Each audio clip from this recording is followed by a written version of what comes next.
Welcome back to the channel, and I hope you've all been well. It's been a while. This story that I will present to you has been 4 years in the making. It's taken me a while to weave in all the ideas I had over the years in order to give a meaningful and satisfying conclusion to this incredible journey that Kaiman has been on, that you have all grown to cherish. This what if story was one of the original pillars, along with Jedi Mall, that helped grow the channel immensely from the summer of 2019 all the way through the fall of 2021. All good things must come to an end, so I'm very excited to present this much anticipated conclusion. I also want to shout out my co-writer for helping me connect all of the dots and the incredible voice actors who have lended their great talents to help immerse you guys into these stories much more. Everyone will be listed at the end of the video. This will likely be the only what if video I upload that's an hour long or more, but never say never. Now before we begin this epic conclusion, here's a quick message from our sponsor. This video is sponsored by Raid Shadow Legends. If you're not familiar with Raid Shadow Legends, it's a turn-based MMORPG where you collect a roster of over 600 interesting champions, upgrade them, and fight tons of unique bosses. Raid Shadow Legends just celebrated their 3rd anniversary as one of the top RPG games out there. Use the QR code on the screen or the links below to download Raid on your phone or PC. The new edition of Doom Tower is a game mode that introduced a whole new world of new and terrifying bosses to slay. Expanding over 120 levels, the Doom Tower brought new challenges for seasoned players, of which you could be one eventually. And they're always adding new bosses and champions for you to collect, and if adding new characters wasn't enough, last year Raid added a whole new faction. The Shadowkin are a tribe of warriors from the Far East, recently liberated from the reign of evil, but that doesn't mean they're the good guys either. They're one of the coolest looking factions in the game, and of course, no review can end without addressing the newest and biggest addition to Raid, the Hydra clan boss. It's the biggest, baddest, and scariest boss to ever set foot in the game. This monster has multiple heads, each with a different ability, and requires a different strategy to destroy. This boss gives some of the best artifacts in the game. I can keep going on about Raid. It's a game for all player types. You can take it easy and play casually, but you can also dive in for hours on end. Right now, Raid's running a Halloween promotion where you can win a bunch of real life and in-game prizes, including $1,000 Amazon gift cards. Download Raid with my link in the description, then head to trickortreat.planorium.com, spin the wheel, and get your prize. Don't wait around. This special event runs October 15th through November 5th. You can click my link in the description or scan my QR code here on the screen. You'll get unique bonuses worth $30. A free champion is available, Ania, with 200k silver, 1 energy refill, and 1 XP boost, and 1 ancient shard, so you can summon awesome champions as soon as you get in-game. You can also use the DK Rises promo code for a bunch of free items to instantly level any of your strongest champions, all the way to level 50. Promo code is available for both new and existing players, till October 25th. Find these rewards by going here in your inbox for the next 30 days. Download Raid Shadow Legends today. Thank you Raid Shadow Legends for sponsoring this video. Now, let's get back to the story. Our story begins on the planet of Ord Mantell. It's been 8 years since the night of Order 66 at the Jedi Temple. We settle on a remote location, somewhere in the wilderness, inside an underground tunnel that connected to a larger city miles away. In a corner, there was an isolated space that can only be accessed through a small broken down entrance. It was a closed off room, surrounded by filth and junk, mostly droid parts and equipment such as a life support generator for emergencies. There was a small workbench crowded with broken cybernetic parts. On one of the walls, there was a Jedi symbol carved in, and under it, the Jedi Oath. This small space was occupied by Kaiman Jai Shilal, the once esteemed and brave Kalish Jedi Master, but he wasn't the same person anymore. He was spiritually broken and depressed. Kaiman had been living here in exile for many years after his greatest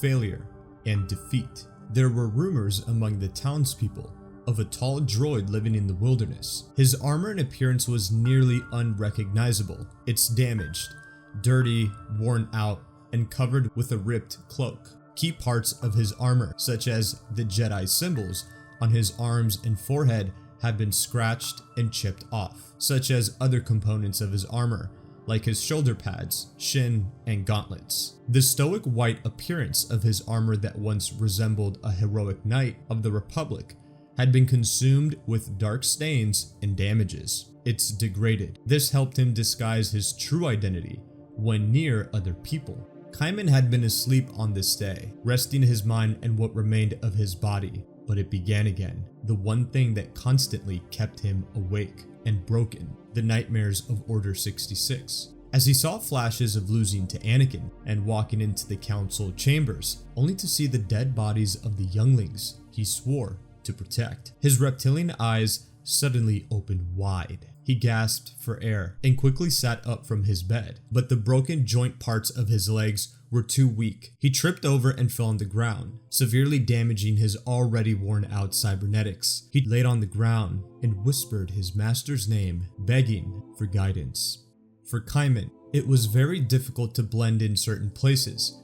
He would attract too much attention, so he heavily relied on going to the nearby junkyards for cybernetic replacements. The next day, Kaiman arrived at a junkyard near the city.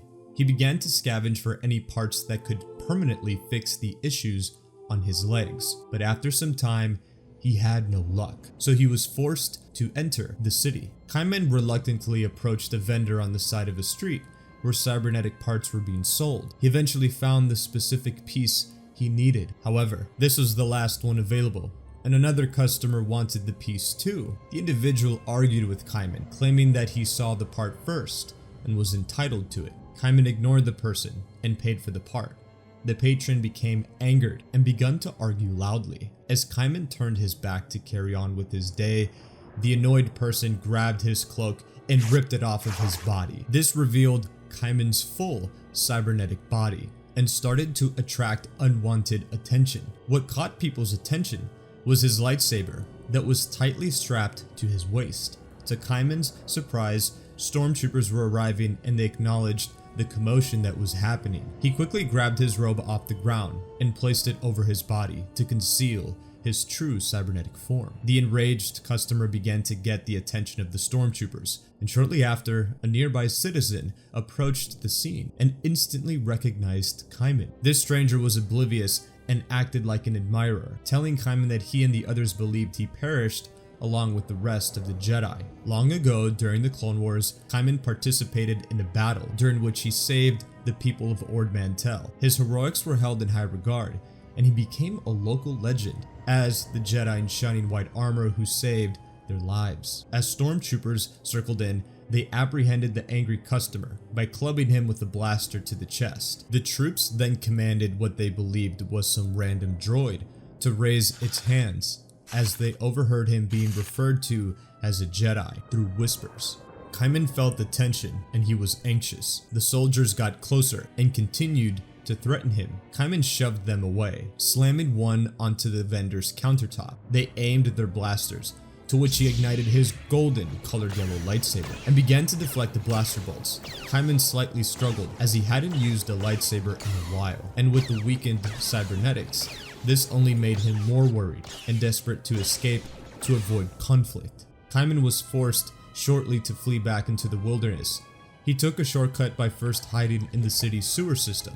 Like a rat, he was tracked by stormtroopers and they chased him back into the wilderness. Kaiman managed to escape them and made it back home safely. He took this opportunity to apply his newly purchased cybernetics for his leg problems. Hours later, he heard stormtroopers outside of the tunnel he had been hiding in. Kaiman was forced to fight them off, but he was overpowered due to the wear and tear of his body. He's older and weaker. Just as he's about to be killed by the lead stormtrooper, an Imperial officer approached from behind, telling the soldier to stand down and to apprehend him instead, as he would be more valuable alive to the Empire than dead. As the soldier walked to secure him, the Imperial officer drew her blaster and shot the stormtrooper in the back, along with his squad, in a rapid session. The Imperial officer quickly approached Kaiman to help him up. She introduced herself as Tala Durith. She mentioned to Kaiman that they don't have much time left, and that they needed to get out of Ord Mantell. Kaiman hesitantly went along with her. She briefly explained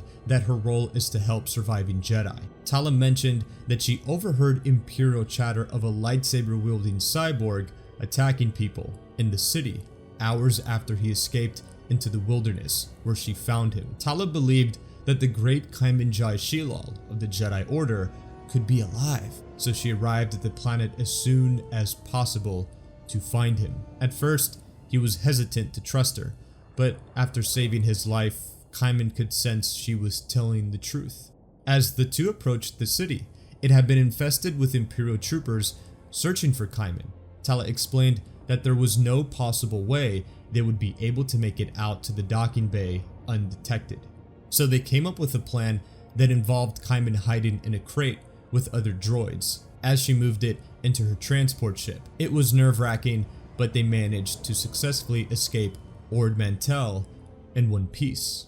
On the planet Nur, inside the Fortress Inquisitorius, the Grand Inquisitor was informed by an Imperial officer of a potential Jedi found on Ord Mantell. He ordered his ship to be prepared, and shortly after, he, along with the fifth brother and fourth sister, arrived on the planet. The Inquisitors interrogated the locals nearby, including the fan that approached Kaiman and the angry customer at the vendor's shop on the street. The Grand Inquisitor was told by witnesses that this Jedi resembled a droid and wielded a yellow lightsaber. It's here where he assumed that it's the Jedi Master, Kaiman Jai Shilal. The Inquisitors later arrived at his hideout, outside where Kaiman killed the stormtroopers outside of the city. The Grand Inquisitor walked inside of the tunnel. He found Kaiman's small hut where he had been living. He observed the Jedi Oath carved into the wall, and judging by the cybernetics scattered around and overall junk parts, he immediately figured out that a cyborg lived here, as there were barely any evidence that a regular person would live here. He knew it had to be Kaiman. It couldn't have been anyone else.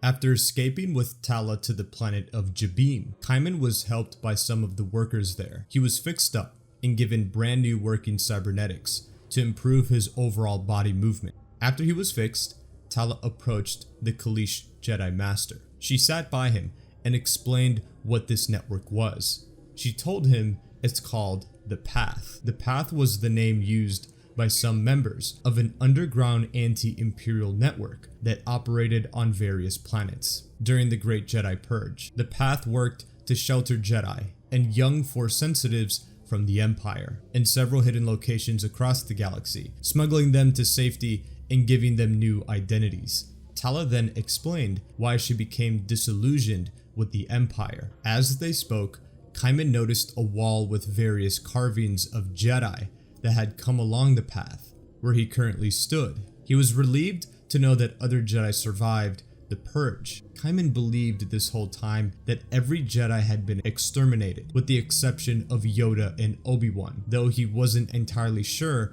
if Obi-Wan or Yoda were still alive. Kaiman shortly sensed that Tala wanted to tell him something important. He told her that he sensed worry in her. She then explained that a caretaker from the path had been watching over a Jedi youngling who was brought along, but the individual had sent a distress signal days ago that they needed help. Tala couldn't risk going, as it could be a trap and blow her cover. She needed Kaiman's help to check on the well-being of this youngling, but she didn't need to ask, as he volunteered at the mention of this. Tala gave Kaiman a quick overview of where they were hiding. He assured her that he would bring them back to Jabeem safely. He was the only one qualified for such a task. Tala gave him a ship and the coordinates to the location of the distress signal on a distant world. The thought of a potential Jedi youngling being alive sparked a little bit of hope and optimism for the future of the galaxy within Kaiman. When he arrived at the undisclosed location, he stumbled upon a hideout that appeared to be a place where someone could conceivably stay hidden from the Empire and care for a child. The area was crawling with Imperial stormtroopers. Kaiman then cleared some of them out in a stealthy fashion. Then, when he arrived closer to the main room, he was forced to engage with his lightsaber by eliminating the remaining troopers. As the chaos ended, Kaiman approached a small-shaped hatch in the corner of the room. Under it lied an egg-shaped object covered in rags. He gently removed them and picked it up as it activated, floating in front of him. With the press of a button, the object opened up. Something behind the sheets inside had been moving calmly, and a little hand motioned forward, pulling down the sheets covering its face. To Kaiman's complete surprise and shock, he couldn't believe who he was looking at. It was Grogu, one of the last members of his master's species. As he removed the hood covering most of his head, Kaiman spoke his name. Grogu, you're alive. It's good to see you again, my friend. The child's ears pointed upward. It took him a while to recognize his old friend from the Jedi Temple. Grogu extended his tiny hand out, pointing his finger to the Kaleesh Jedi. It met Kaiman's as the two touched with the tip of their fingers, reconnecting again after many years of darkness. The two shared a warm moment together. Kaiman felt motivated again after years of constant depression due to his failure at the temple. Now, there was a youngling he could help. He's found a purpose once more, or at least he believed so. After this reunion, Kaiman heard Imperial reinforcements arrive outside. As they surrounded the area, he peeked through a window. As he held onto Grogu tightly, he noticed the man in black armor standing outside in front of the stormtroopers that circled the perimeter. In the distance, it was the Grand Inquisitor, and he sensed Kaiman. Kaiman then walked out of the front door with his two lightsabers ignited. The Grand Inquisitor shockingly said that he didn't expect to see him here. He added, saying that exile had not been too kind to Kaiman as he observed his beat up and worn out armor. He finished his verbal shot by referring to Kaiman as his old master and acknowledged the child Grogu being held by his other two arms. The Inquisitor greeted Grogu sarcastically with a nefarious smirk, stating that the Emperor had long been searching for him. Grogu lowered his ears in fear as he sensed the great danger that the Grand Inquisitor radiated.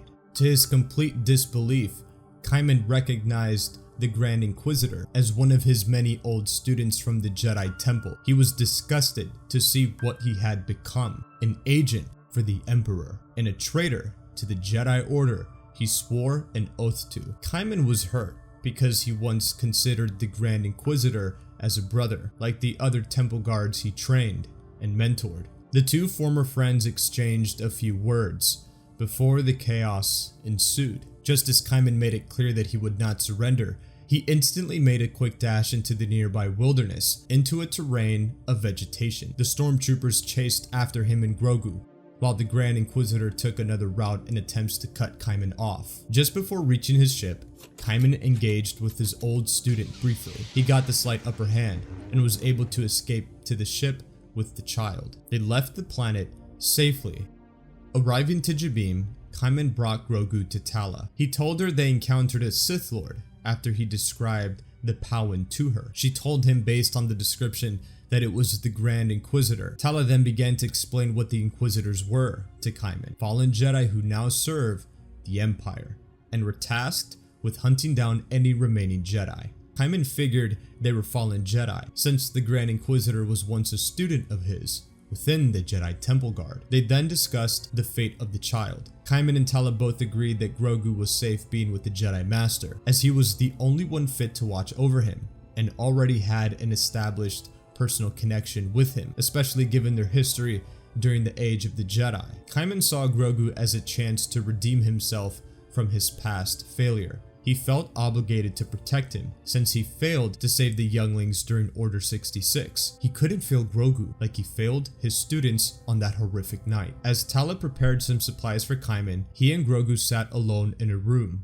as the Kaleesh attempted to read his feelings through the Force. Grogu was able to communicate his thoughts to Kaiman. He didn't remember anything after the night of Order 66, like what he told Ahsoka in The Mandalorian Season 2. His memories were clouded and dark. Later, Tala handed Kaiman a hollow communicator so that he may contact her anytime they would need help. After saying goodbye to Tala and thanking her for everything, she wished him well. Kaiman and Grogu then departed, as their long journey ahead had begun. While aboard the ship, Kaime began to ponder about the past and what has happened now. Ever since failing to defeat Anakin at the Jedi Temple, Kaime had been under a deep depression due to this monumental loss. Not only was he nearly killed by Anakin, but his failure to stop the Sith Lord resulted in his students being slaughtered in cold blood.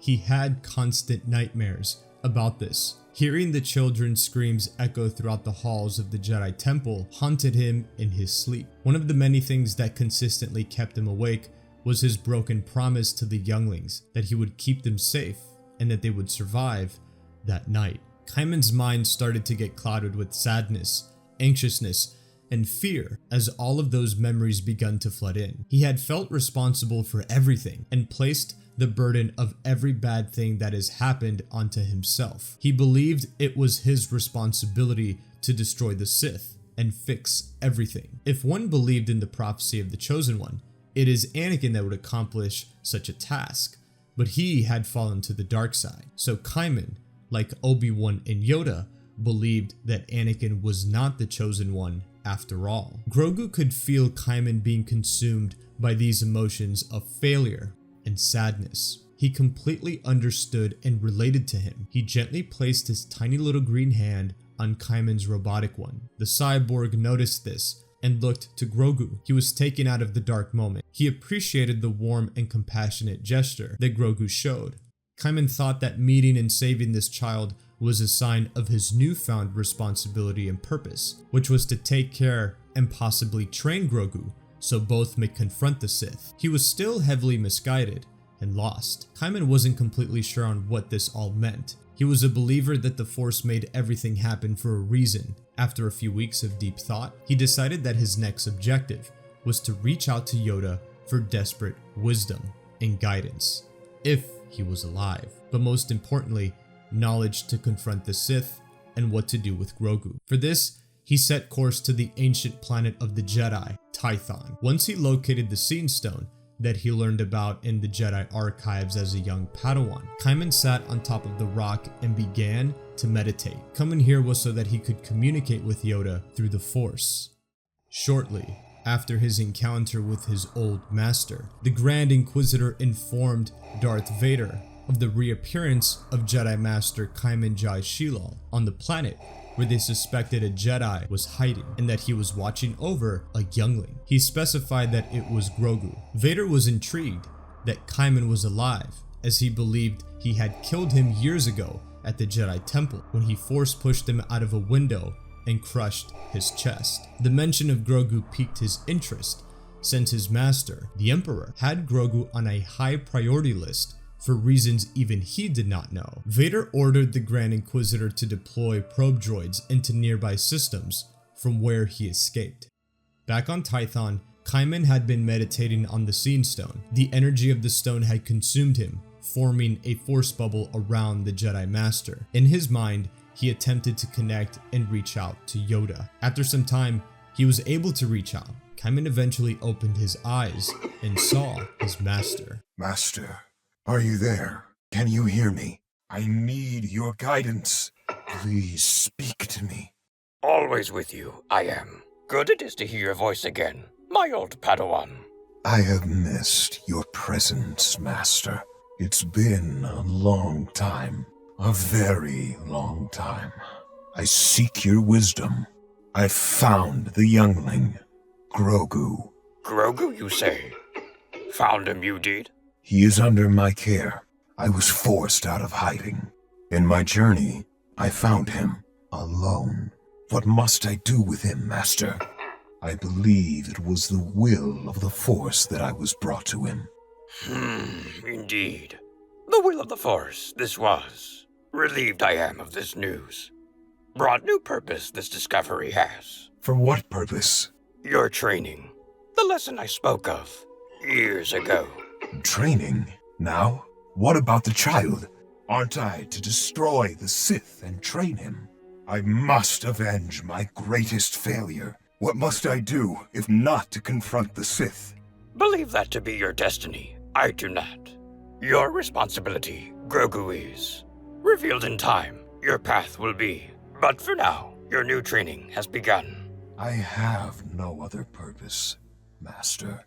I have to atone for my failure.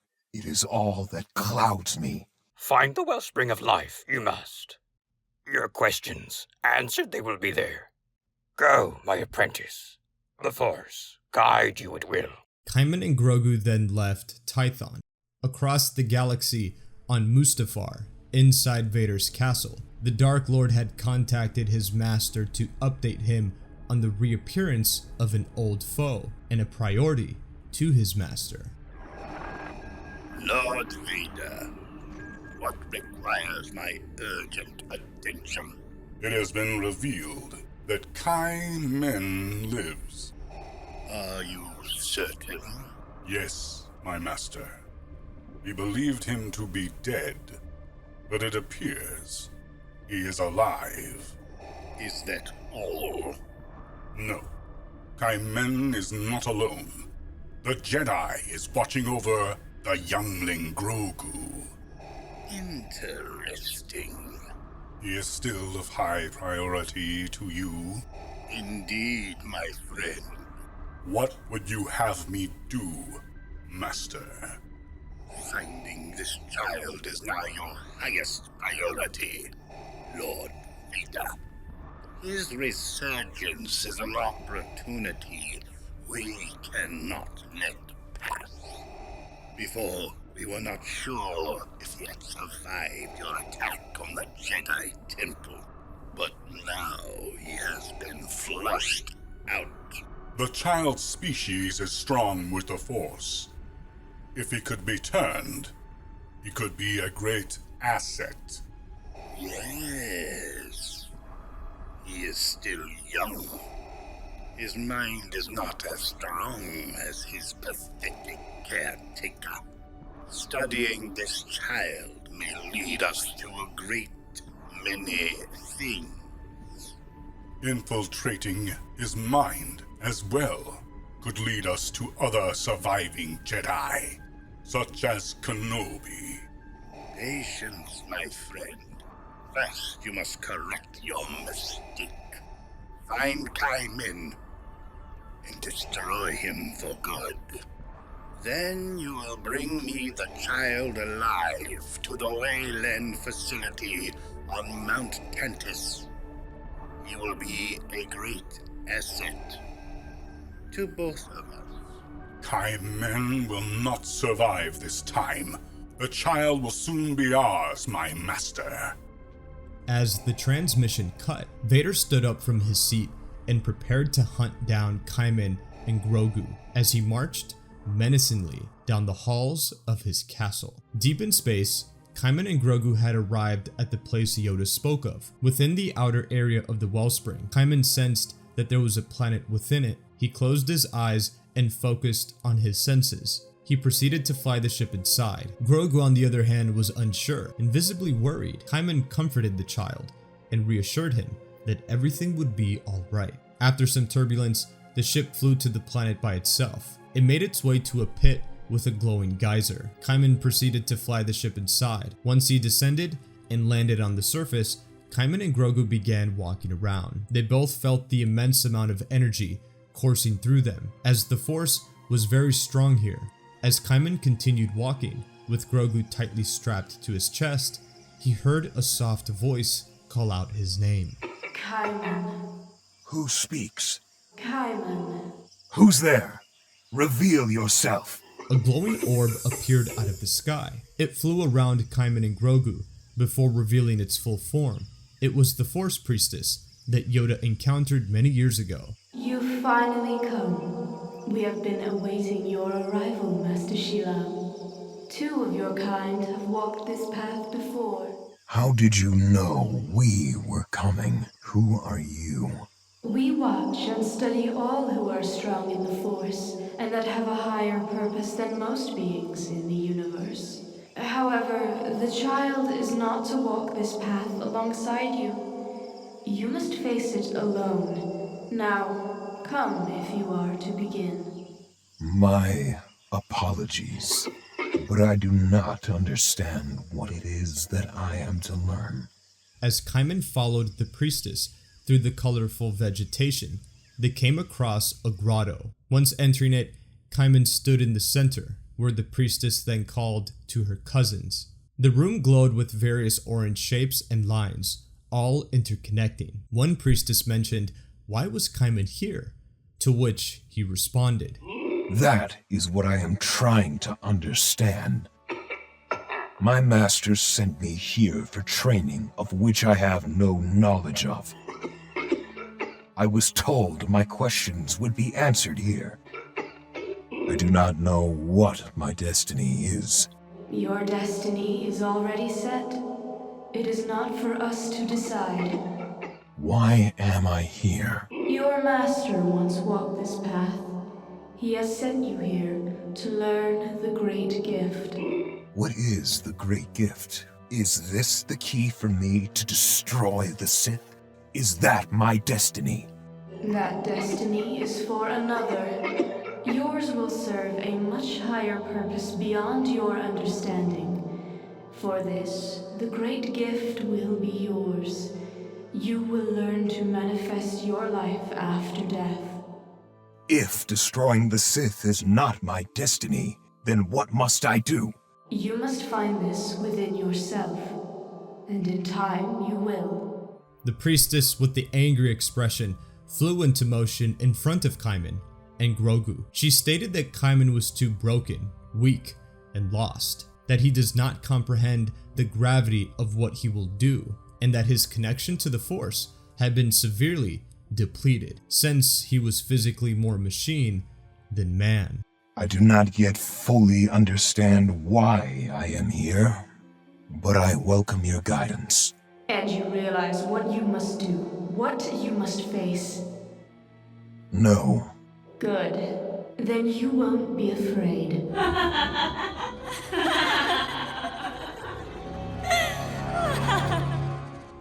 Do I have a blessing that the training can begin? It is so. We are one, and one is all. Do you come to us with only good intentions and light in your heart?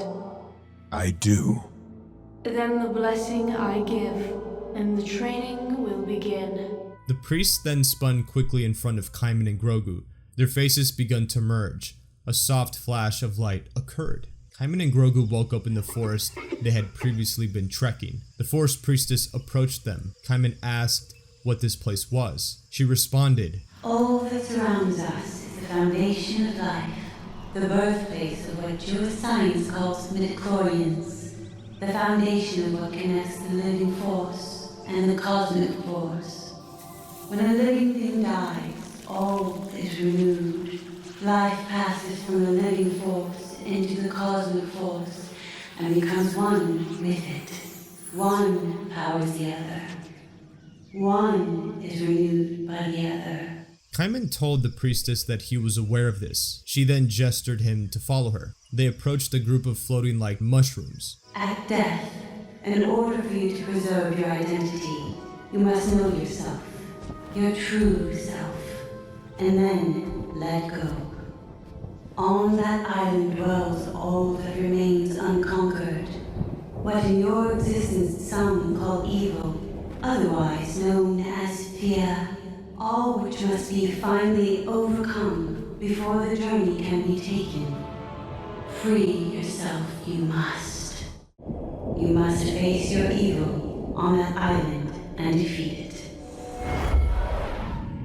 Kaiman had to now begin his first test, which was to fight his own dark side. When he arrived at the dark side fueled island, he placed Grogu on the ground and told him to stay put, since the priestess told him he must face this trial alone. Kaiman then entered the cave ahead. As he walked through the dead plant life, he heard a malicious voice call out his name. In the distance, Kaiman spotted a shadowy figure hiding behind the dead trees. Shortly after, this figure revealed itself to Kaiman. It was a black misty manifestation of the dark side inside of him. It resembled his physical form before he became a cyborg. It attacked him. The dark Kaiman began to rebuke the Jedi Master on his current fears. The dark manifestation told him that he was right to fear for Grogu's future and his, stating both will die, but the child will have a purpose as an asset for the Sith. After a couple minutes of struggle, Kaiman was able to use the little force he had and obliterate his dark side manifestation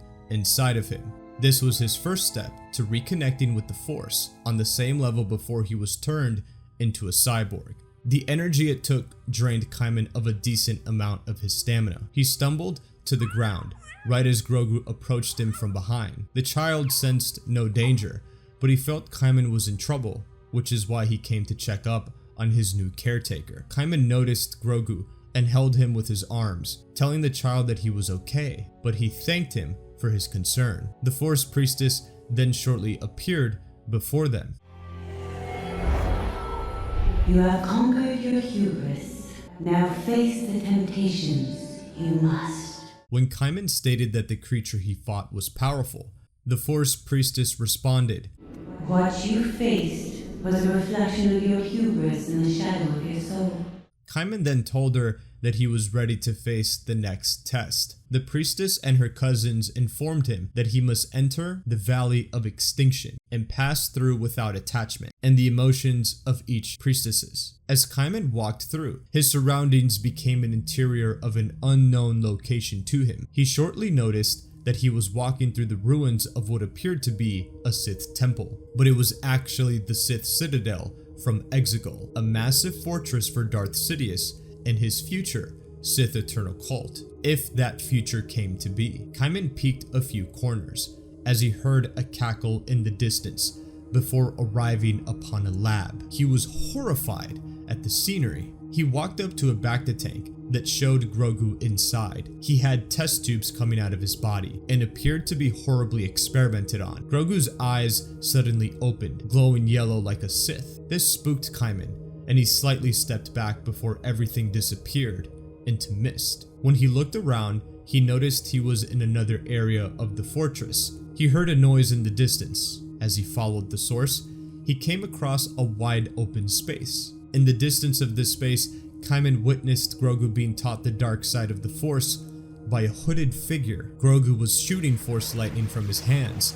Kaiman walked closer and saw the identity of the hooded figure, which was the Emperor. When he looked to Grogu, the child motioned an angry scowl at him. His face looked visibly corrupted by the dark side. The child ignited a red lightsaber and lunged towards Kaiman as Palpatine laughed hysterically on the side. The sudden, unexpected attack made Kaiman flinch. Everything then flashed before him. Kaiman then awoke to a tempting vision. He noticed he was inside a training room within the Jedi Temple, but the one thing that caught his immediate attention is that he wasn't in his cyborg body. He appeared as he did prior to his near-death experience during the first battle of Geonosis. As he walked through the crowded room of his fellow Jedi, he saw Grogu sitting happily on a bench. There were other Jedi speaking to Grogu and to each other, such as Anakin, Obi-Wan, Yoda, his master, Plo Koon, Mace Windu, Shaak Ti, Kit Fisto, Ahsoka, along with many different others,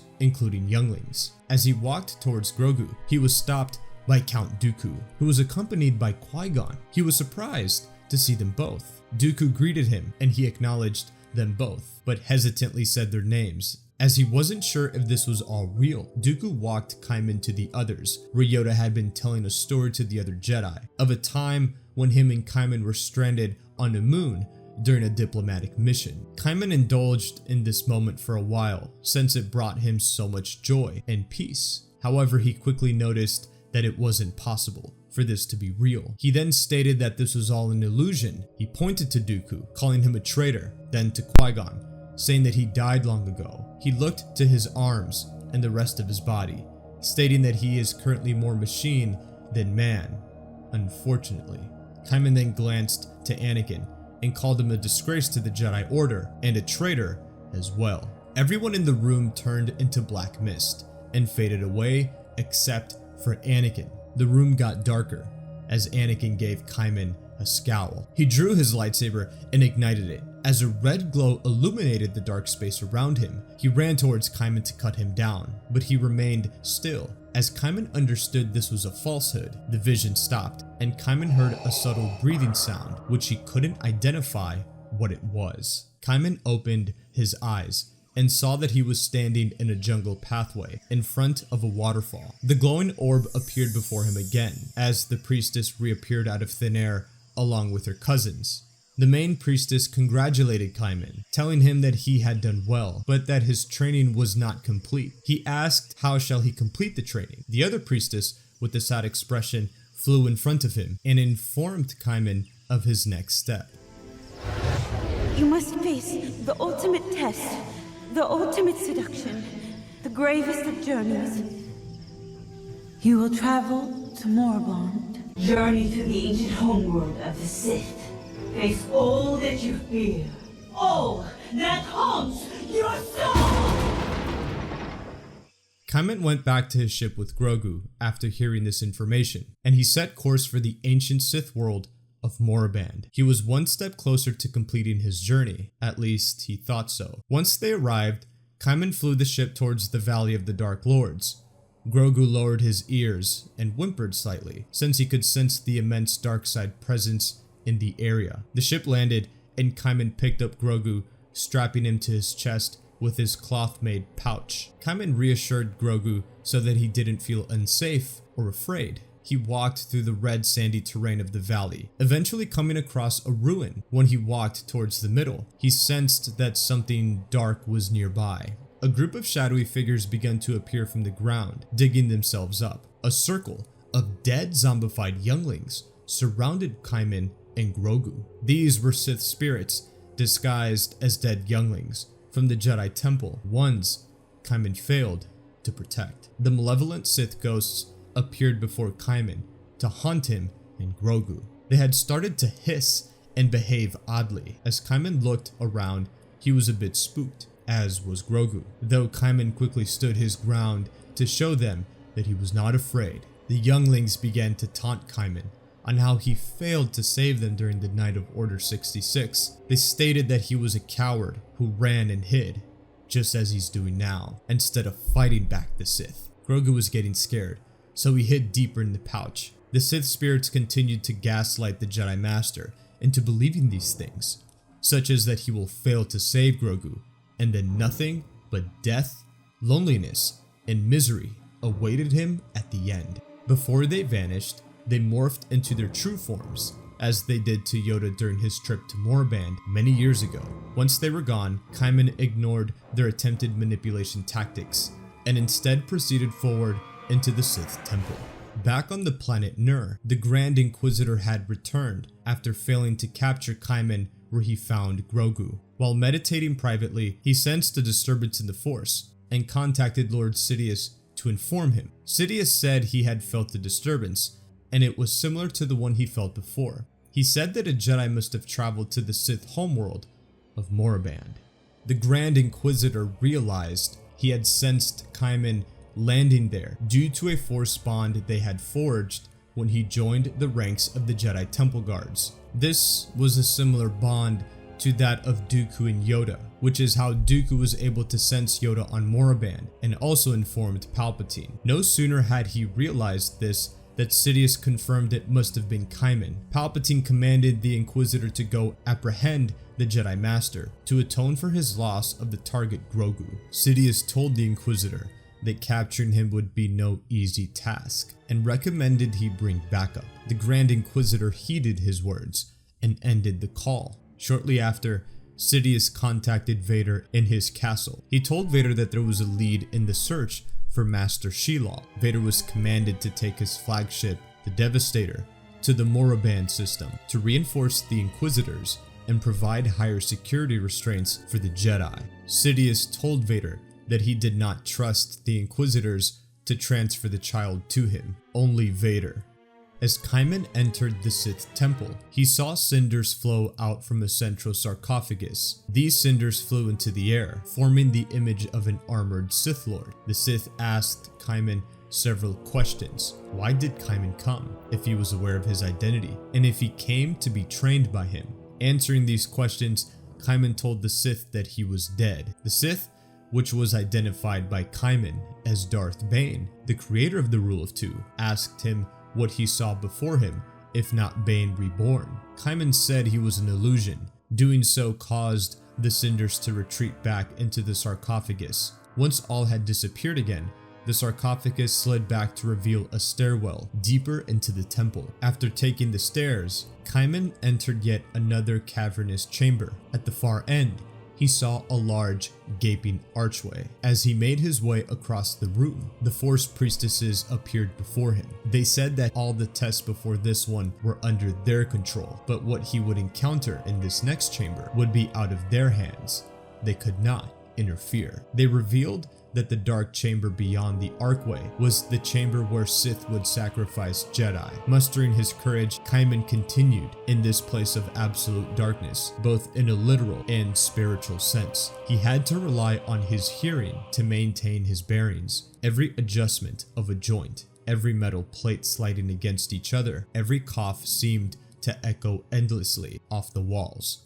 Kaiman sat down and stayed silent, meditating so that it would be so quiet he would sense any disturbance with his lessened connection to the Force. Grogu was scared by the chamber, so Kaiman held him close as they waited. With his microphones turned to their highest setting, Kaiman was surprised when he heard the activation of lightsabers loud and close to him. He saw a group of 6 Inquisitors, and in front of them, the Grand Inquisitor. The Grand Inquisitor told Kaiman he was so very predictable. He explained to his former master how he figured him out. Severed from his connection to the Force, Kaiman had to compensate however he could, especially with his cybernetics. He was so focused on this, he did not bother to think that the Grand Inquisitor would manipulate his hearing so their approach would be undetectable. Kaiman readjusted quickly and pulled out his golden blades. He advanced towards the 7, spinning his hands around, creating a wall of gold energy. The Inquisitors followed in suit, spinning their sabers around as they advanced. Suddenly, Kaiman retracted his sabers and vanished into the shadows. The Inquisitors glanced around. The 7th sister pulled out one of her drones to deploy. As she did this, Kaiman dropped from the ceiling onto her, slamming her to the ground and smashing the droid. Kaiman went back into the darkness again, evading the light of the Inquisitor's sabers. With his cough, they were able to blindly approach the Jedi, eventually trapping him in a corner. Kaiman pulled out his sabers and pushed aside the 8th brother and 4th sister to get past, injuring the sister's leg in the process. Kaiman was rushed by the 9th sister and 5th brother, and narrowly avoided their powerful strikes in time. Kaiman was able to jump out of the way, but he knew defeating the Inquisitors would be too hard for him. He was already wheezing. He had to retreat. Master Shilal jumped up to the ceiling and retrieved Grogu. While up on the ceiling, he had tied Grogu's pouch to a ledge, so he was out of danger during the fight. Kaiman had just finished putting the pouch back on when the 3rd sister threw her lightsaber dangerously close to him, cutting rock formations loose from the ceiling. Kaiman made his way down, moving towards the exit. However, his cough betrayed his location, and the Grand Inquisitor chased him. When they reached the tomb of Darth Bane, Kaiman used an extra arm to strike the bottom of the sarcophagus. This caused it to fall down and trap the other Inquisitors underground. Kaiman then focused on his old friend. The Grand Inquisitor said that even though he beat the others, Kaiman could never defeat him with the power of the dark side. He had surpassed him in every way. He said that when he saw him rescue Grogu, he had considered welcoming Kaiman into the ranks of the Inquisitorius. In hindsight, the Pauan believed that Kaiman could only ever hold him back, and leaving him was the best choice he'd ever made. When the Inquisitor finished his monologue, he became distracted for just a moment. Kaiman used this opportunity to strike at the Inquisitor and knock him to the ground. The Inquisitor was surprised at his defeat, but he said it didn't matter. Darth Vader was here. He sensed him. The Grand Inquisitor then shortly passed out from the pain. Kaiman ran outside, watching the TIE fighter of Darth Vader scream past the temple. He ran as fast as he could to his ship, but Vader landed before he could get there. Winded, Kaiman pulled off Grogu's pouch and told him to hide. Kaiman asked Vader if Palpatine was running out of Inquisitors to send. Vader was silent as he pulled out his saber and activated it. Kaiman was totally surprised by the strength of Vader. He had such a hard time with the Inquisitors. He assumed they were the best Sidious had to offer. Reminded of his conversation with Darth Bane, he discovered the rule of two hadn't actually gone away. He was up against a full-fledged Sith Lord. Darth Vader knocked away two of his sabers and locked sabers with him as Kaiman held him in an X shape. Even with Kaiman's impressive height, Vader still seemed to tower over him. He removed one hand from his saber, not letting up against Kaiman at all. With the free hand, he pelted Kaiman with rocks until the Jedi was partially buried. Kaiman watched in horror as an Imperial transport landed and several stormtroopers streamed out and found Grogu. Grogu tried to stop them by slamming them into each other with the Force, but a stormtrooper stunned him. Once the stormtroopers brought the body back to their transport, Vader lifted the rock pile and pulled Kaiman away. He walked up to Grogu and grabbed him. Kaiman didn't bother to resist. Soon, he and Grogu were brought to Vader's ship, the Devastator. Hours later, Kaiman awoke inside a room. He noticed his body was tightly restrained onto an interrogation chair. He struggled to break free, but it was no use. Shortly after, Vader walked in with an interrogator droid, and both began to speak. Just as Vader was about to get valuable information from Kaiman's mind, he was interrupted by an officer who told him that the Emperor demanded he make immediate contact. Vader begrudgingly let go of his grip and proceeded into his private quarters. He kneeled before the hologram of his master. What is thy bidding, my master? Have you located the child? Yes, he is in my possession. Kaiman was too weak to protect him. You have done well, Lord Vader. Is he dead? He is in my custody. I believe he could lead us to his allies that assisted him on Ord Mantell. Kill him immediately, Lord Vader. Then bring the child to me. The Jedi is of no use to us anymore. It will be done, my master. Right after Vader had finished his conversation with Palpatine, he discreetly ordered the Imperial officer who spoke to him to transport Kaiman to the Inquisitor's fortress on the planet of Nur, since Vader did not wish to dispose of the Jedi Master just yet. He had personal uses for him, such as to find the possible whereabouts of Kenobi. Once he was being escorted out of his cell down the corridor, Kaiman used the magnets on his hand to quickly retrieve a stormtrooper's blaster. He then shot it towards his binds, which set him free. Very quickly, he attacked his nearby guards and ran towards the prisoner inventory room, where he acquired his lightsabers. As he ran down the hall, he couldn't sense Grogu. He felt that the child was elsewhere, far away. Vader was also not present on the Devastator, hours after Kaiman's interrogation. Kaiman rushed towards a Lambda shuttle in the hangar. He boarded it and escaped the fleet. He didn't make it far since the ship had been shot and heavily damaged. The hyperdrive had been compromised, causing a malfunction, which sent him to random coordinates in the galaxy. Kaiman then crashed on what appeared to be an uninhabited world. It had coral formations, which reminded him of the planet Rugosa, in which he traveled to with Yoda during the early days of the Clone Wars. Kaiman stumbled out of the crashed debris that had been consumed by flames. Moments later, he wandered helplessly through the many miles of wilderness. He was angry and sad that his journey had led him to this horrible situation. Kaiman had started to yell out Yoda's name for guidance, praying that the Force would give him a sign during this hour of darkness and hopelessness. He also believed that the Force Priestess could hear him. As the day went by, Kaiman approached a terrain filled with coral plants.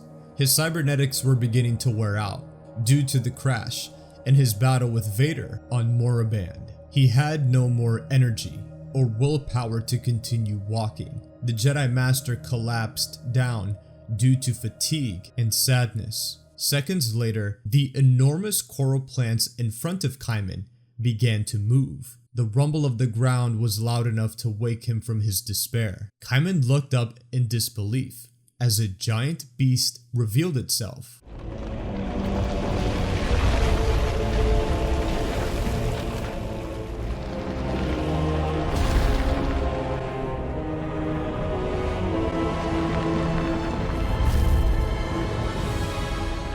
Hello. Kaiman stood there stunned, in complete awe of the being he saw before him.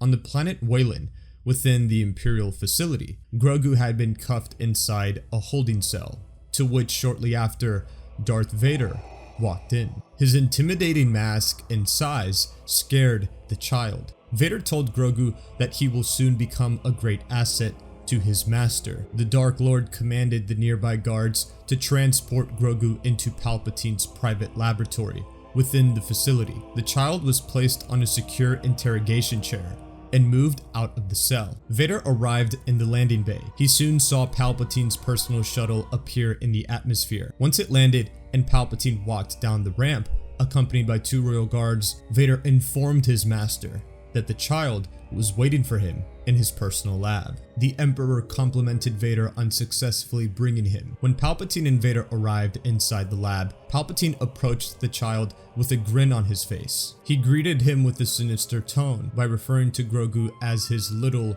green friend. The Emperor let him know that his Jedi caretaker would not be coming for him, and that soon he would become a great asset to him. After several attempts at infiltrating Grogu's mind, the Emperor was unsuccessful. He decided against such a tactic, furthermore, because he could end up damaging the child's mind. Sidious later had the scientists hook Grogu up to machines to extract any valuable knowledge from his mind.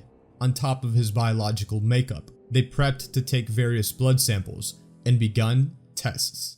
Back on the planet of Adelon, the Bendu and Kaiman are acquainted. I sensed your despair from afar. It awoke me from a deep slumber. You are imbalanced. Who speaks? I'm the one in the middle, the Bendu. What do you call yourself? I am Kaiman Jai Shilal. You carry a great burden with you, Kaiman Jai Shilal. What do you know of me? I know all that passes through. For we are all connected to the Ashla and Bogan. You know the Force, but you are not a Jedi. The Force? Yes. Jedi and Sith wield it alike. The light and the dark. Tell me something I do not know. You feel burdened for something out of your control. It is misplaced. How could you know of such things? I can place a misguided soul when I see one. Misguided? You have no concept of what I've seen and been through these last 8 years. I've had everything close to me stripped away. Would you not be burdened if such a thing were to occur to you? You know nothing of me, beast. Your anger is like a violent flame. It burns hot and bright, but not for long, Kaiman Jai Shilal. I don't have time for this insolence. Kaiman turned his back to the Bendu and proceeded to walk up the hill and make his way back to his ship for the night. The Bendu said one last thing before the Kaleesh disappeared from his sight. When your flame burns out, when you are once more in darkness, you will come back to me, Kaiman Jai Shilal. After his initial conversation with the Bendu, Kaiman sought refuge in the crashed shuttle for the night. He was restless, unable to stop thinking about what might be happening to Grogu while he was in the hands of the Sith. He thought back to his vision at the wellspring and the image of the mutilated child floating in a Bacta tank in Sidious's sanctum, the strange yellow glow radiating from beneath his eyelids, the wires freely floating, tethering Grogu to the sides of the tank. The frightening image repeated over and over again in his head. Suddenly, Kaiman was awakened by a strange screeching sound. It was a white spider-like creature called a Krykna, which was reaching into the busted hull with its long white legs. Kaiman was trapped as the leg twisted around, trying to find him. He pulled out his saber and cut off the leg of the creature, but another one poked in within seconds. Kaiman went to the other side of the craft and used his saber to cut a new opening so he could escape. Once he kicked the cut section out, he could see 2 more Krykna approaching. Kaiman jumped out and pulled out all 4 lightsabers, trying to defend himself. Surrounded, he jumped backwards over the oversized spiders and stabbed his saber through one Krykna's head. He then ran away, fatigued and frightened of the monsters. As far and as fast as he ran, they continued to appear. He didn't know what to do, he thought to himself. I know. What? You were saying I don't know what to do. Well, I do, Kaiman Jai Shilal. You can hear my thoughts? There are other ways of communicating than simple speech. Emotions, ideas, they can propagate through the Force more purely than crude speech can convey. Yes, but I can't see how that's relevant. If you're going to talk so much, at least say something useful, like how to defeat these things. Ah, and there your issue is revealed. You don't know what to do, because you can't see your options. You have only tried to fight. You don't have to defeat them, to be rid of them. So what can I do? The Krykna had entered the clearing in front of the Bendu. Kaiman began to attack. You only see the physical. You are not thinking of the Force. The Force? You mean to say these things are sensitive to it? Yes, the Bogan in particular. They don't attack you because you're not radiating negative emotion? Very good, Kaiman Jai Shilal. But there's more to it than just that. They attack me because I radiate the Bogan. I am using the dark side. As you call it, yes. So, Kaiman Jai Shilal, live up to your title. Use the Ashla and tame them. Kaiman stood before a Krykna, unflinching and unwavering. The Krykna all backed off. Kaiman turned to look at the Bendu. I submit myself to your teachings. I am simply making clear for you what was unclear before. You always knew the solution. You just weren't ready to consider it. The next morning, Kaiman immediately sought the company of the Bendu. On his way to the Bendu's clearing, he encountered several Krykna, which he no longer feared, and which no longer attacked him. Upon his arrival, he saw that the Bendu was slumbering, almost indistinguishable from nearby piles of rock. Kaiman sat down to meditate until the Bendu reawakened. His meditation was peaceful, but he was interrupted by the image of Vader taking Grogu from him on planet Moraband. Kaiman started to panic and was awakened by the Bendu. The Bendu told him he had felt his memory through the Force, and the imbalance awakened him. The Bendu asked about what he had seen. Kaiman, now trusting of the Bendu, revealed much about his past and how he came to arrive on Atollon. He told the Bendu that 8 years ago, the Sith attacked the Jedi, and he was unable to protect his students from the attack.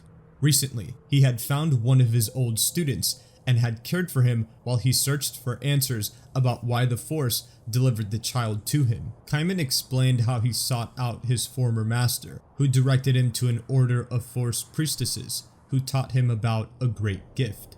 The Bendu recognized what he meant by this, saying he had received such a gift as well. Kaiman spoke about how on this journey he lost the student Grogu to the Sith on Moraband. He escaped their clutches and now found himself here. The Bendu told Kaiman he was now on the planet Atollon.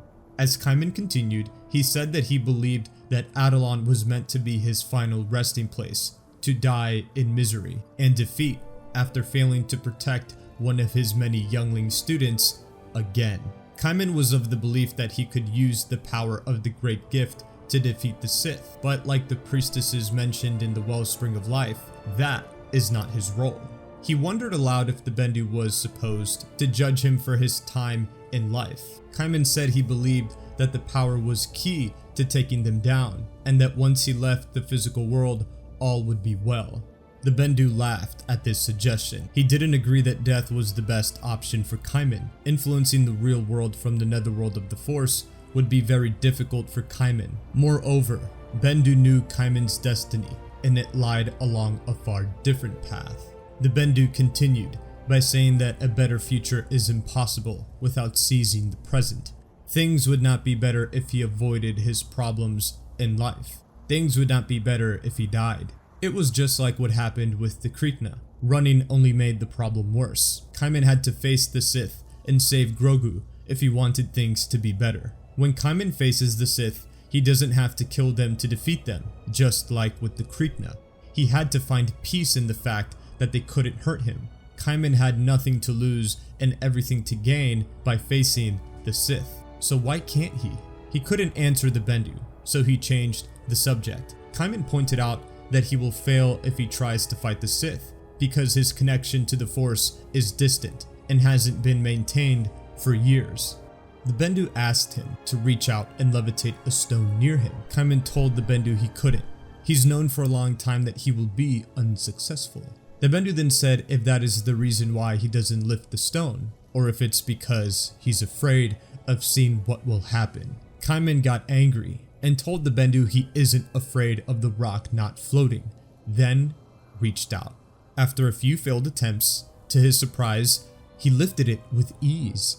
The Bendu said he wasn't afraid to see himself fail. He was afraid to see himself succeed. If he succeeds, it means it can be ripped away from him just like before. Kaiman had to reach further within to get the strength. There was some place in his mind where the power to lift it resided. The best conduit from that power source to reality was Kaiman's anger. It was the quick and easy path, the dark side, or the Bogan. Bendu told Kaiman to calm down and to try to lift it with the Ashla, the light side. He made several attempts, but just couldn't. Kaiman then told him that he couldn't reach any further. So little of his body is natural by now, and what is there is badly crippled. Bendu told him he misunderstood. He must reach further into his mind for his strength. His thoughts influence his reality. He cannot escape his injuries, but he can grow around them. He can grow so far, in fact, that he can ignore the hole they left. Kaiman told him that's impossible. His injuries aren't some figment of his imagination. Look at them, they're right there. But the Bendu just asked him to sit and breathe. Kaiman coughed as he sat down. Bendu guided him, in and out, in and out. Kaiman continued to cough. They seemed to worsen, but the coughs didn't interrupt the Bendu. In and out, repeatedly. Kaiman focused on what he heard, in and out. He didn't cough. For the first time in years, he wasn't coughing. It came as naturally as breathing to him by then. It felt like he should be coughing, even though he didn't want to. He asked the Bendu how was this possible, but he just told him that he didn't need to know. He just needed to breathe. And Kaiman breathed.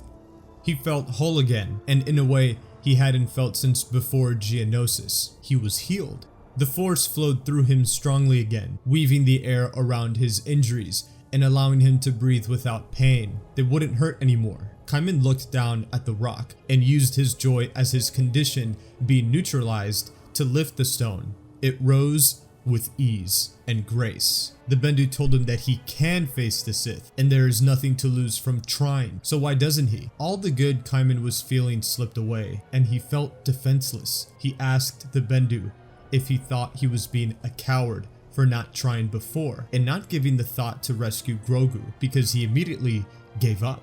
The Bendu didn't mean that at all, but he said that Kaiman was revealing his own problems again. Kaiman felt like a coward for not standing up before. If he had talent, he had an obligation to use it, but he had just run away for 8 years. Why? He had no hope about his future, not until he saw Grogu, and it gave him just a glimmer of hope. He succeeded again, and it was ripped away. He didn't want to make the same mistake again, but that would make him a coward again. Kaiman is stuck. He can't have it both ways. The Bendu asked him if he hadn't been crippled all those years ago, what would he do once the Sith took over? Kaiman told him that he had all his former power at his disposal. He would have to destroy the Sith for what they did. The Bendu asked why he'd have to do this, and he explained that, as he said he had an obligation to. The Bendu told him he did have his connection to the Force, like he had before being a machine all along.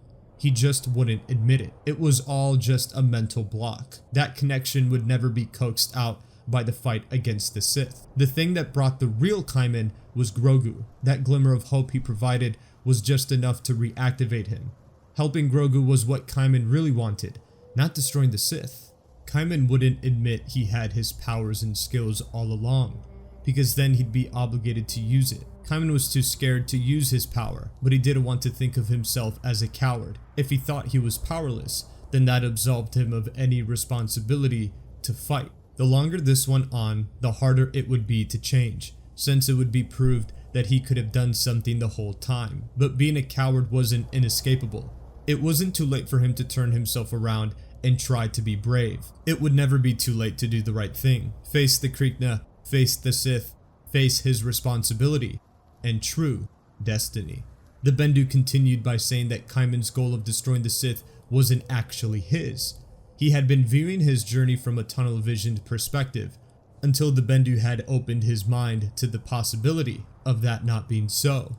Perhaps Kaiman did have a moral responsibility to halt the Sith, but he'd be able to do that just by saving Grogu. Did Kaiman ever stop to consider his destiny might be something he didn't expect? Kaiman had listened to a lot, but the walls that the Bendu knocked down created a mess in his mind that covered up the full truth. He asked if he had been a coward that long. How could he change? The Bendu told him his choices in the past don't have to be consistent with what he does now. He can always change. I can't do it! I can't change! I can't face the Sith!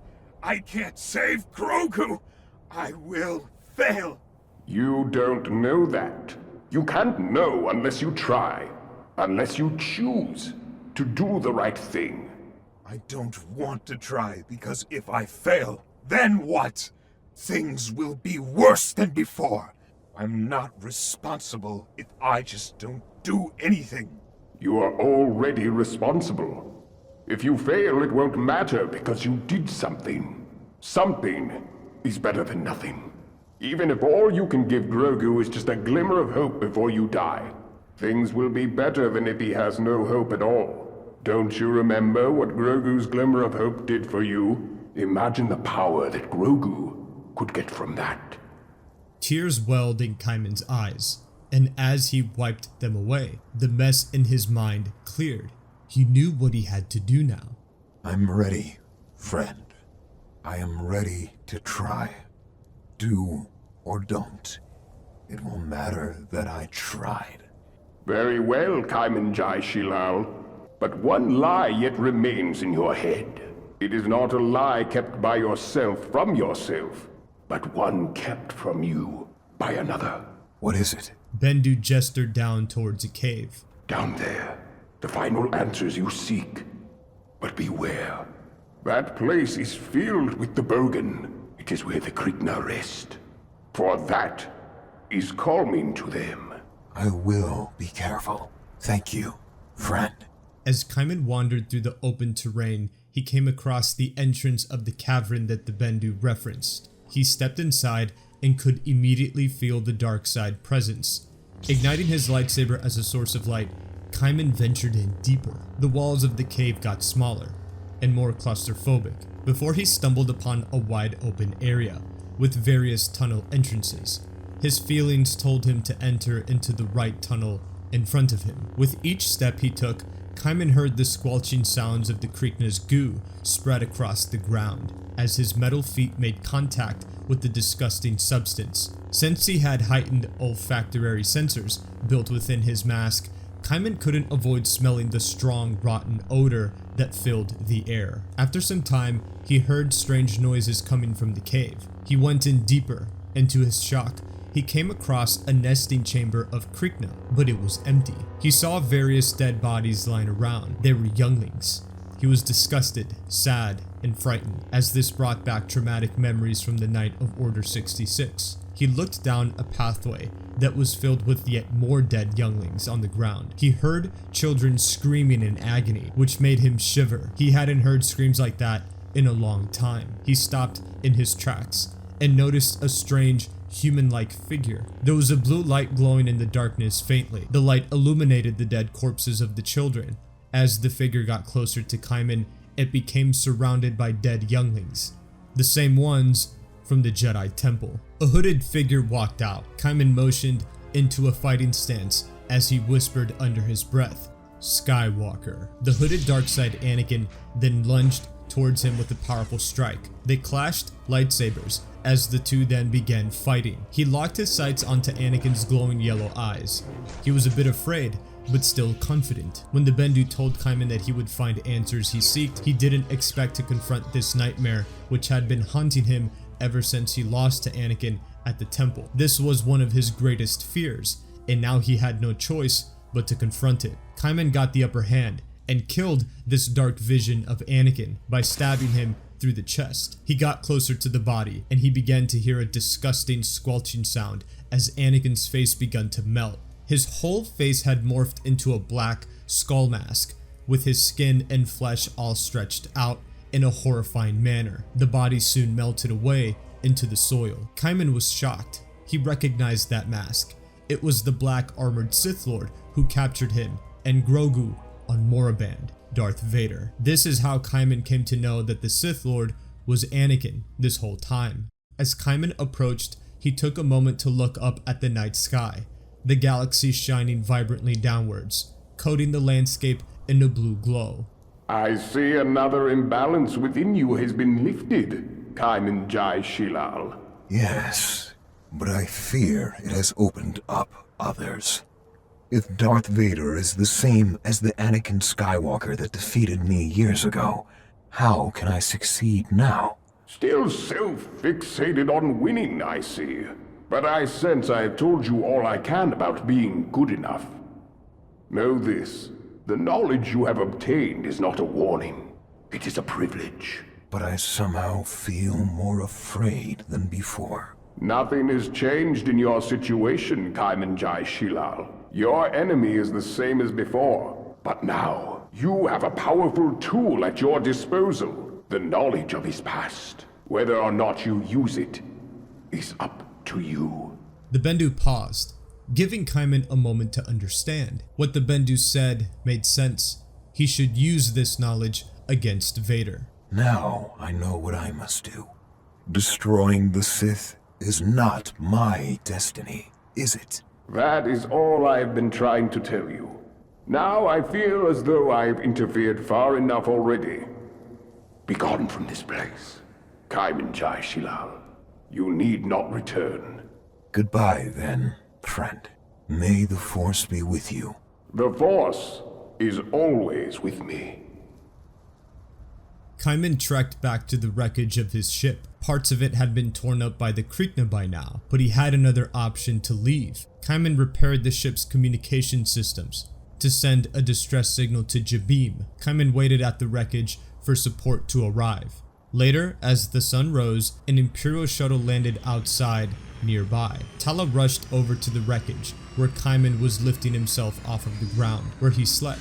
He told her he sensed her worry, which woke him. Tala said she was certainly worried, getting a distress signal from a Jedi Master on a planet that didn't exist in the Imperial records, and finding a crash site there painted a quite worrisome picture. She asked what happened to Kaiman. He explained that the Inquisitors had chased him to the forbidden planet of Moraband, and there, the Sith Lord Darth Vader had taken Grogu from him. Tala was shocked and confused as to why Kaiman was so calm about this. He told her to ask him again sometime. What he knew was that by that time, he was able to escape Vader's ship. Grogu, however, was long gone. Tala brought Kaiman back to her shuttle, and she pulled up a holographic interface to the Imperial network. This network recorded the flight plans of every Imperial ship throughout the galaxy. This is the same network that Din Djarin hacked into in The Mandalorian Season 2 to locate Moff Gideon's Imperial cruiser. Tala sorted for recent top priority shuttle launches. Soon, they found a flight plan matching Kaiman's description: cargo unspecified, high priority, from the ISD Devastator to the Mount Tantus storehouses. Tala was concerned by this, saying the storehouses were considered deep underground operations and only rumors existed about what happened there. Kaiman was eager to get started, now that they had a lead on where Grogu was. She was still concerned and said it would be difficult for her to get in the facility, as it likely had many security checkpoints throughout. Even though she could hack the Imperial network to make it look like she was making a scheduled flight, she may not be able to get deep enough into the facility to save Grogu. Moreover, There was no way Kaiman would be able to reach deep into the facility either. He told her not to worry, he had a plan. Tala wiped the Navi computer and the ship set off from Adelon. As the ship arrived on Wayland, Tala flew them over the jungle surrounding the mountain. As she passed over a pipeline leading into the facility, Kaiman jumped out of the craft and used the force to cushion his fall. He landed next to the pipeline, which he then climbed into.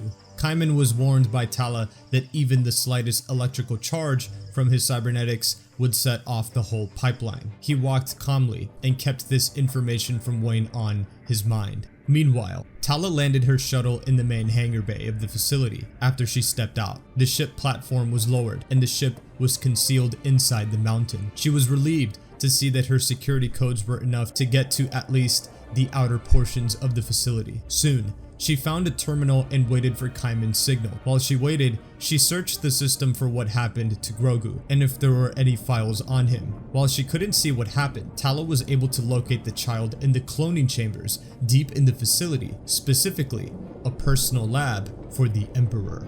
Kaiman reached the end of the gas pipeline and exited through the maintenance airlock. Having safely traversed the smelly tunnel, he wanted to relax, but he knew he couldn't. If what Tala had shown Kaiman of the facility's layout was up to date and accurate, the central security computer wouldn't be too far. Kaiman slowly made his way towards the computer chamber, making sure no one saw him on the way. As he finally reached the chamber, he stepped inside a small area, with a door on either side. When the door behind him closed, Kaiman was surprised to see water rush into the chamber.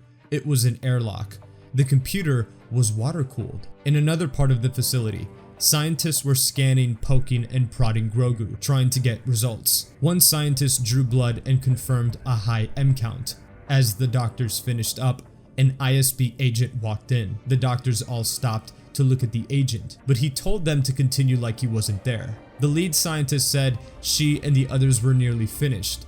The child appeared to be in perfect health, and his M count was confirmed. The ISB agent was pleased. An aide arrived, telling the agent that there was an update on Operation Black Saber. The agent told him he'd be right there, but first, he wanted to observe the child alone. The agent began to speak to Grogu, saying he had read up on his report and on Grogu's Jedi friend, Kaiman. He introduced himself as Agent Gideon of the ISB. He told the child that Kaiman had been shot down when he tried to escape the Devastator and had been killed. There would be no one to come for Grogu, no one to save him. Gideon added that Grogu would soon be of great use to the Emperor, but Grogu knew otherwise. He sensed Kaiman entering the facility, and he knew the agent was just a liar. The glimmer of hope that Kaiman's arrival gave him was enough for him to use the Force for the first time in a while. Grogu squeezed his fist, and Gideon made a loud exhale as the air was forced from his lungs. Unable to breathe, Gideon collapsed onto the floor. The exhausted Grogu did the same. Kaiman took deep breaths, but he was panicking and began to cough.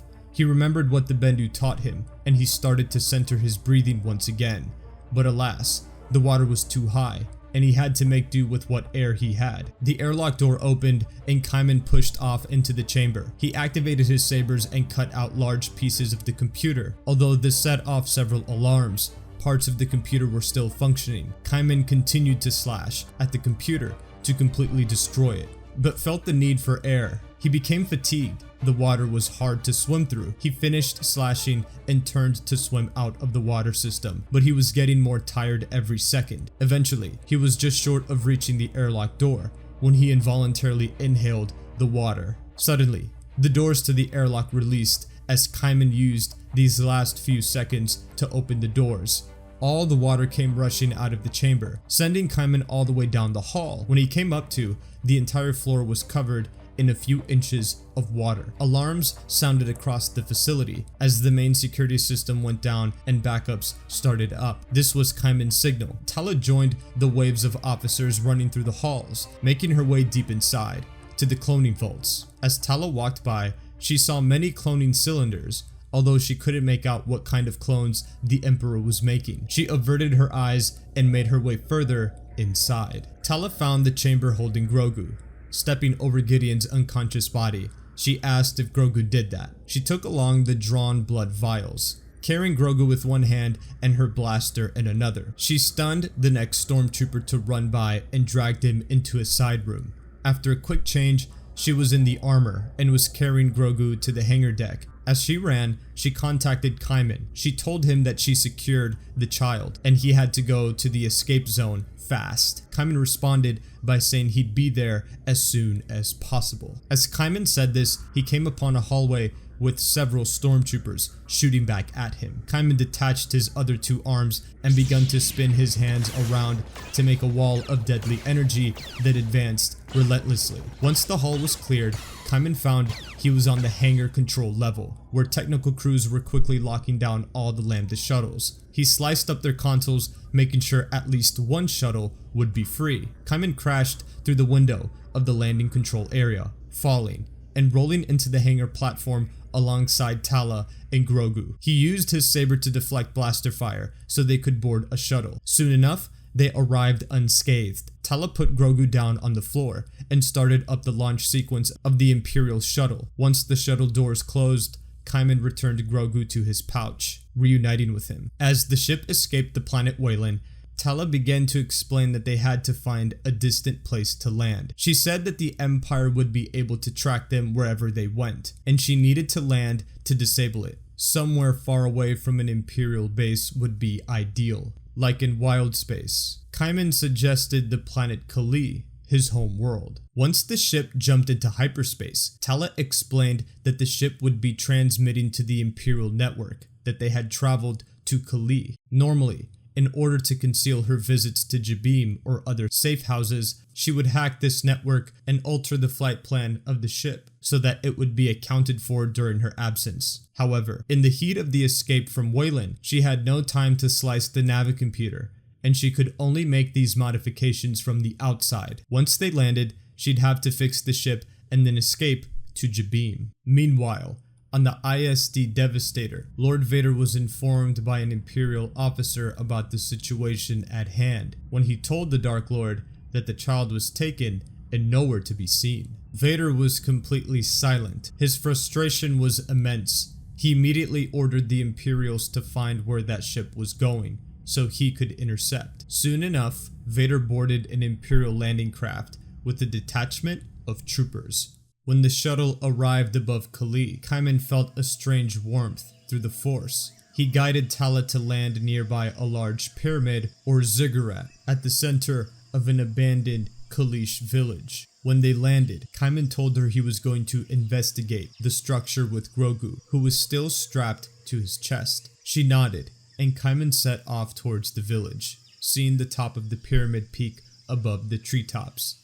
It's evening or night, and the sky was clear. Seeing the devastation of the Kalish as he came upon the Force Nexus on the planet, he was reminded of the devastation at the Jedi Temple. He believed that since he couldn't save the Jedi younglings under his protection, he wouldn't be able to save Grogu now. He has to confront this fear and realize he will only fail if he gave into this fear, and can only succeed if he overcame it. Eventually, he arrived at the Nexus and climbed the steps. Stepping inside a central area, he felt the Force strongly, as did Grogu. Once Kaiman and Grogu arrived at the top of the Force Nexus, they felt the light of the Force around them. Both their senses were heightened, as they could see everything around them through the Force. It was a calming, warm feeling, the opposite of the Bogan Cave on Atollon. Grogu noticed how Kaiman was using the Force to breathe. While on the ride from Mount Tantus, Grogu had noticed Kaiman wasn't coughing, which was strange. He now realized that Kaiman was directing the air in his lungs around the injured portions. He didn't even realize Kaiman was injured before. Just like Kaiman, he had simply accepted their terrible situation as normal, not one that could be fixed. But Grogu could fix it. Kaiman sensed Grogu wanted to sit down. He waddled onto Kaiman's lap and placed his tiny hand onto Kaiman's massive metal chest. The Force flowed from the Ashla Nexus into Grogu, and from Grogu into Kaiman. He felt a tingling sensation in his chest and realized what Grogu had done. He was healed. After almost a decade of pain, he was finally healed. He didn't have to think about each breath anymore. He could just breathe. Kaiman felt as though a weight had been lifted, both physically and spiritually. He still felt some pressure. There was something more for him to do, but he did not let himself get worried. Instead, he basked in the presence of the Ashla and his excitement to finally be free of his condition. Tala was almost finished fixing the ship when she heard the proximity alert go off. That being the Imperials were closing in on them. They had found their location. She panicked and made her way through the forest to meet up with Kaiman and Grogu within the ancient temple. As she ran up a staircase towards the top of the pyramid, she saw Kaiman looking out into the sunset with Grogu safely in his pouch. Tala walked up to Kaiman, informing him that Imperials had found their location and that they would arrive soon. Tala then mentioned that they needed to leave now to avoid potential capture. Kaiman turned around and nodded to her. He thanked Tala for everything that she had done for him in his journey, which had led him to this very moment in time. He knew his path was coming to an end. Kaiman looked up to the sky. He mentioned that Vader was here. Tala felt a chill down her spine as the skies begun to cloud up. Grogu's ears went downward as he knew something was up. Kaiman told Tala that Grogu has to go with her and that he must stay here. Tala said she understood why. She had seen another Jedi do this before. Grogu whimpered and Tala said that the child didn't want to leave him here. Kaiman replied, saying that he needed his permission. The Jedi Master picked up Grogu out of his front pouch. The two were close, face to face. The child motioned his little hand onto Kaiman's face. I give my life to protect you, Grogu. You belong with her now. Go and don't look back, my friend. My fate rests here. Your path may be dark and lonely, but the Force will always be with you, as will I. You must walk a different path. This is the end of mine. Kaiman handed Grogu over to Tala before she left. He said that he will buy her time to escape and get the child to safety. She nodded and thanked him, telling the Jedi Master, "May the Force be with you." He nodded back as Tala, with Grogu tight in her grasp, ran down the stairs of the temple, eventually arriving on the outskirts and quickly making way through the forest. It had begun to rain, which made the mud slippery. Tala needed to be careful. Back on top of the pyramid, Kaiman saw Vader in the distance, who had already landed. At the bottom, Vader walked out of a Sentinel-class landing craft, with troops ranging from stormtroopers and 2 purge troopers. He commanded them to sweep the forest in search of the child, as rain consumed the area. The craft was parked in the middle of a destroyed village. As he continued to march, he set his eyes on the top of the pyramid, where he sensed and both saw Kaiman. Kaiman headed down the steps, slowly approaching the Dark Lord as he approached him as well. As they got closer, the Sith Lord ignited his saber and stopped, expecting the Jedi to do the same. Kaiman continued to slowly approach Vader, rolling his shoulders back in preparation. Are you prepared to die? I do not fear death anymore. Then you will perish, just as your children. When Vader took the first swing, Kaiman pulled out his sabers from beneath his robes, and the duel began. Meanwhile, Tala rushed through the forest, back to the ship. She encountered some trouble along the way. She overheard stormtroopers chattering in the distance. She couldn't risk capture, since she was outnumbered by a lot. Tala calmed Grogu down and hid behind a massive tree log as 2 stormtroopers walked by. She waited for them to venture out farther before making a run for it. Tala was forced to run through an open area filled with mud. She violently slipped and lost Grogu a few feet away from her as the child slid through the ground. She panicked and instantly went over to the child as she attempted to get up, but slipped again. Elsewhere, Vader and Kaiman fought their way up the steps of the ancient Force Nexus. However, when Vader reached the top, he could not see where Kaiman went, having disappeared. The cyborg jumped at him from an unexpected location, but the attack was unsuccessful. The two went to strike again, locking sabers. They proceeded to exchange some words. I once feared you, as I feared my own failure.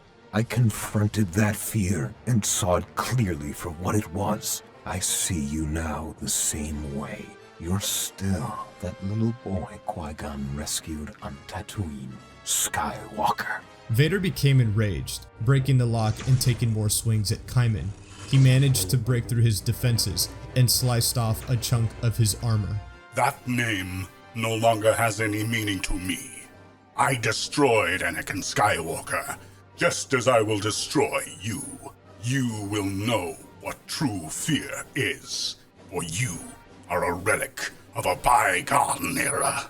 Vader knocked Kaiman down with the blunt end of his saber. Kaiman struggled to hold himself up as the smooth stone surface became slippery with the rain.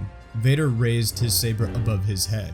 Just as he was about to strike the killing blow, Kaiman reached within, deeper, as the Bendu told him to, back on Atollon. He used the Force to send Vader flying to the other side of the Nexus, with a violent push that resulted in his helmet being cracked. This was the first time in 10 years that Kaiman had been able to use the Force in this manner. Vader looked in disbelief, as he had thought Kaiman's Force ability had been severely cut. Clearly, the Sith Lord was mistaken.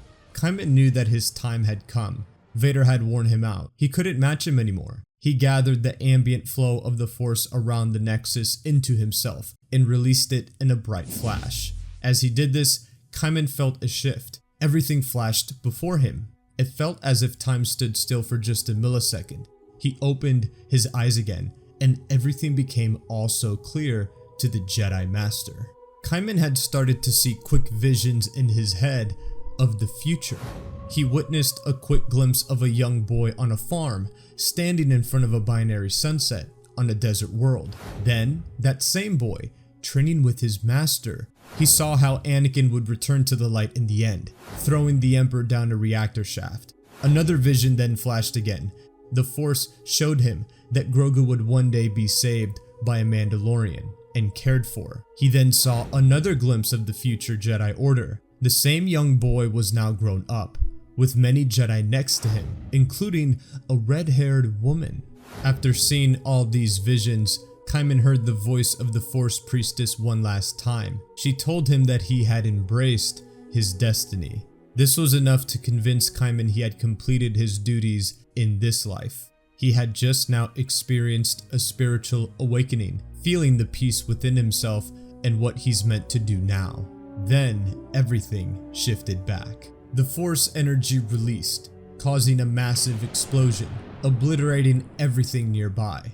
It threw Vader and Kaiman apart and slammed them into the floor. The flash extended into the woods, temporarily blinding the troopers equipped with night vision, giving Tala enough time to stop the fighting and close the shuttle doors and prepare the engines. Vader was breathing weakly, his mask completely blown away. He stood over Kaiman, whose cybernetics had been sparking. He waxed poetic about how in trying to stop him, Kaiman only stopped himself. Your failure is complete. The child will be captured, your accomplice executed, and you would die, just like all the other Jedi, driven to its own self-destruction. The Sith are the ones driven to destruction, old friend, as are you. Although you can't see how much you've actually lost yet. It took a long time from me, too. The Jedi shall return. Skywalker, I will not be the last. As he got out these last few words, Vader turned his attention to the sky as he watched Tala's shuttle lift off in the distance. Vader thought he won, but it was a trick. The Sith Lord growled in anger. He unleashed his full rage on Kaiman, holding his saber high above himself and driving it down through Kaiman's armor to his internal organs. But he never hit anything. Kaiman's body had vanished. All that remained of him was his lifeless armor. Kaiman died where he was born and was found by Yoda. Yoda saved him decades ago. Now he did for Grogu the same. He sacrificed his life for Grogu, just as he promised. As Vader saw the ship leave the atmosphere completely, it didn't take long for the pyramid to collapse due to the explosion. So, Vader was buried beneath the rubble as with Kaiman's armor, though soon after he did manage to escape. However, Kaiman's armor was left in the rubble, lost to time. On Tala's shuttle, Grogu heard the disembodied voice of Kaiman through the Force. We shall meet again, my friend. Kaiman is given the iconic Grievous cough by Anakin during the raid on the Jedi Temple. It is a physical representation of his fears that led Kaiman away from his true path. What is an iconic physical trait of the classic Grievous has been made into the representation of what Kaiman had to overcome in this story. By getting over the cough, Kaiman has restored himself to the way he was in the Clone Wars, although still without his old body. He is strongest this way. Many years later, long after Kaiman had died, we settled here on the moon of Endor. The rebels had been celebrating their victory over the Empire. Colorful fireworks filled the skies. The cheers and songs of the Ewoks and rebels echoed throughout the forest. Somewhere, in a quiet spot above the ground, there was a hilltop covered in beautiful plant life that oversaw most of the Ewok village. A faint blue light could be seen at the very top of it. It was a ghost. Kaiman, who by now had learned to manifest his physical form into a Force ghost, stood at this hilltop, observing this historical moment in the timeline. He turned around, as if expecting someone, Yoda, his master. After all this time, the two old friends were finally reunited. Kaiman and Yoda greeted each other with a warm smile. They reflected on everything that had happened up until this moment. It's good to see you once more, old friend. Glad to be in your presence again, my old Padawan. Master, I was so blinded by my own fear and arrogance that I couldn't see the path in front of me. You helped me get on that path, which sent me on a course for something beyond what I could ever imagine. For finding your purpose, you did, my Padawan. Save Grogu because of you, and your journey across the Force. The gift, blessed to you it was. The Sith have been destroyed, and Grogu was safe. Does this mean we won the war, Master? Will there be peace? Never certain that one wins a war, but one something we did. Something more precious. What is it, my master? Victory for all time. Once their conversation concluded, Yoda faded away and appeared next to Obi-Wan at the Ewok village, where the main heroes had been celebrating. Soon after, Anakin joined them.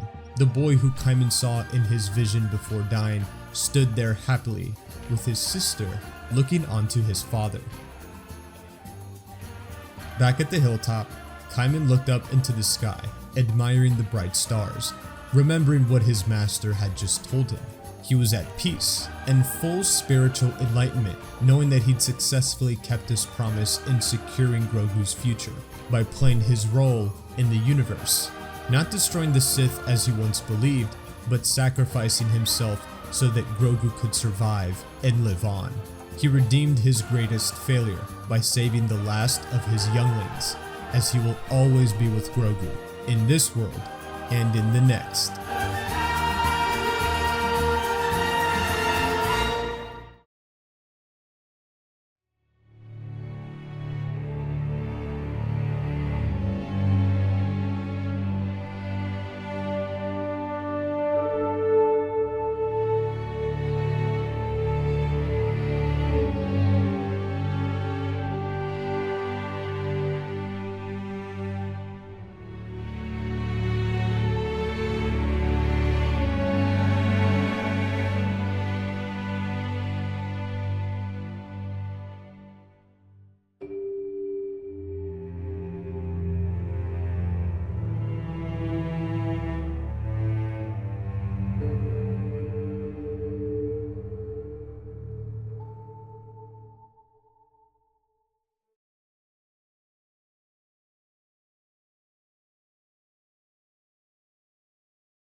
Alright, kid. It looks like we're going to be here for a while. Go ahead and have a look around. Just don't touch anything, okay?